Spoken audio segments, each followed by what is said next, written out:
Hey everyone, welcome back to The Explainer. I'm really glad you're joining me today because, well, we've got to talk about an event that has absolutely sent shockwaves through the entire tech world. We're looking at Anthropic's newest frontier model, Claude Fable 5.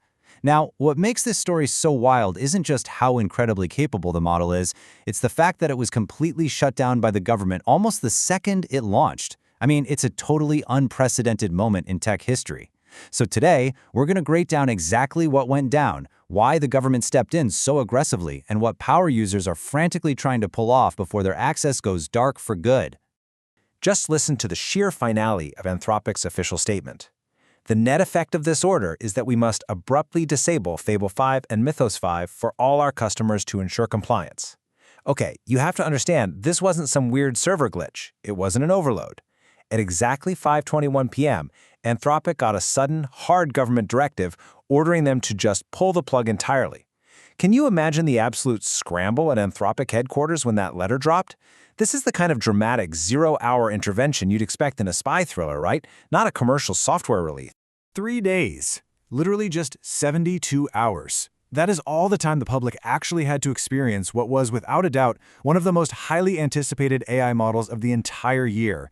And let's be real, in the tech world, 72 hours? That's barely enough time to skim the release notes, let alone really push the limits of a frontier model like this.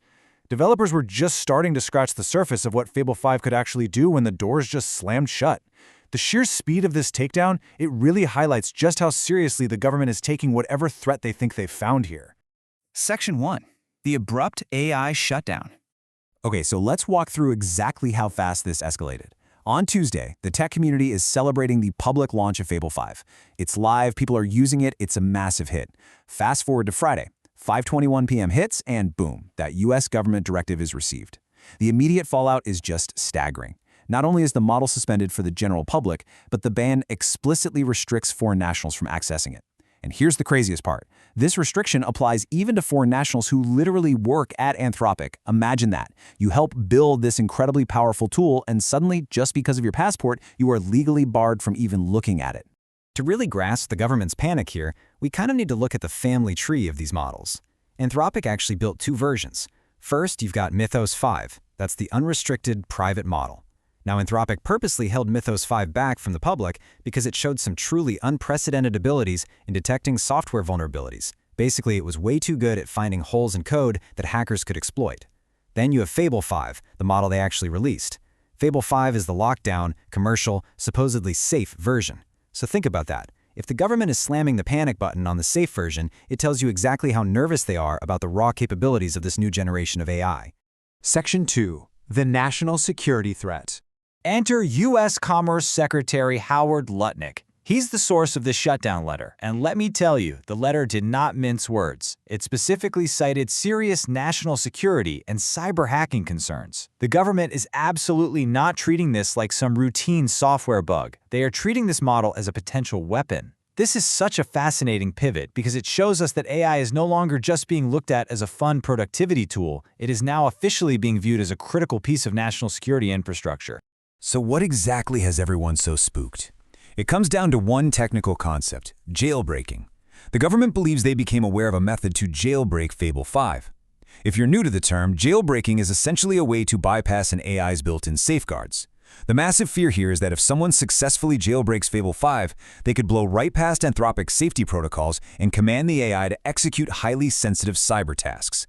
More specifically, they could use it to hunt down software vulnerabilities in our critical infrastructure. It is quite literally the AI equivalent of picking the lock on a bank vault.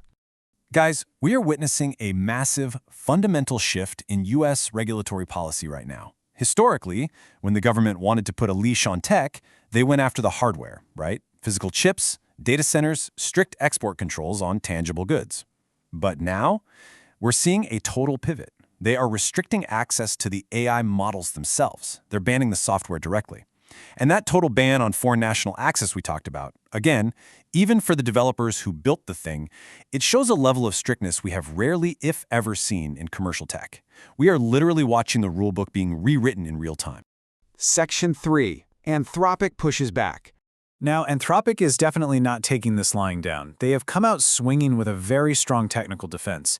They've stated point blank that their internal security testers have found absolutely no universal jailbreak that bypasses their safeguards. On top of that, they argue that Fatal 5 doesn't give hackers any new capabilities that aren't already out there on other active public models. Basically, Anthropic's stance is that the government is massively overreacting to a very narrow theoretical vulnerability, and they say they're working with officials to resolve what they are calling a misunderstanding.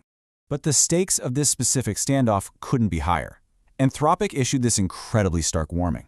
If this standard was applied across the industry, we believe it would essentially halt all new model deployments for all frontier model providers. That is huge.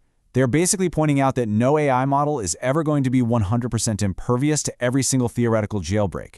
If the government's new baseline standard is absolute flawless perfection before a public release, well, then innovation in frontier AI is basically dead in the water. Now, there is a broader context here that we have to impartially look at to understand the full picture. Anthropic has actually been in an ongoing standoff with the Trump administration over how its technology is deployed. Anthropic has maintained a very strict refusal to allow its AI to be used for mass surveillance or autonomous weapons. That principled stance is actually what led the Pentagon to cut contracts with the company in the past.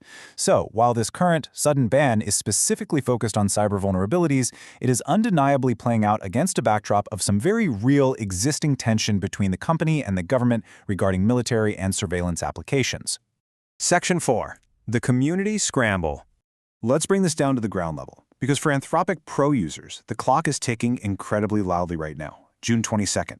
That is the absolute hard deadline Anthropic gave its Pro users before the residual access to Fable 5 vanishes completely into thin air. The public ban was instant, but Pro users got this tiny fleeting window. And let me tell you, the developer community is not wasting a single second of it. Faced with these brutally strict 5-hour token windows, developers are getting ruthless. They are focusing purely on high-impact tasks. First up, they're running deep code reviews and heavy security audits on massive projects, just leveraging Fable's incredible logic while they have it. Second, they're executing rapid UI and UX upgrades by feeding Fable their raw design files. And third, and honestly this is probably the smartest move, they are using Fable to create permanent Claude.md system prompts. Basically, they're having Fable 5 write the master instructions for how future, less capable models should behave once Fable is gone. The energy in developer forums right now is just pure, frantic chaos. Take a look at this quote from a Reddit user. Found 75 bugs in one project. I'm burning my tokens. Developers have entered what they are affectionately calling QA chaos mode. They are just throwing their absolute most complex, broken code at Fable 5 while they still can. They're treating it like this hyper-competent senior engineer whose contract expires in a few days. It's stressful, for sure, but it is an incredibly productive sprint to the finish line. So what's the ultimate community strategy here? It's all about creating permanence from a fleeting resource. Users are utilizing Fable 5 today to build highly optimized coding frameworks, detailed style guides, and robust system architectures. They're basically capturing the genius of Fable 5 right now to ensure that when they get forced back down to older, less capable models after the ban takes full effect, those older models will at least be able to run way more efficiently within the frameworks Fable 5 built. It is just a brilliant, desperate way to extract long-term value from a model that's literally about to be deleted. All of this brings us to a really massive overarching question. If a narrow potential jailbreak can cause the total overnight recall of a massive commercially deployed model used by millions, what does this actually mean for the future of AI? Are we entering a new era where governments essentially hold a kill switch on any software they deem too risky? I mean, how do companies keep investing billions of dollars in training these frontier models if they can just be banned with a single letter? This 3-day saga of Fable 5 is way more than just a blip. It is a giant flashing warning light for the entire tech industry. I really want you to think about that and what it means for this new era of AI regulation. Thank you so much for joining me on this explainer, and I'll catch you on the next one.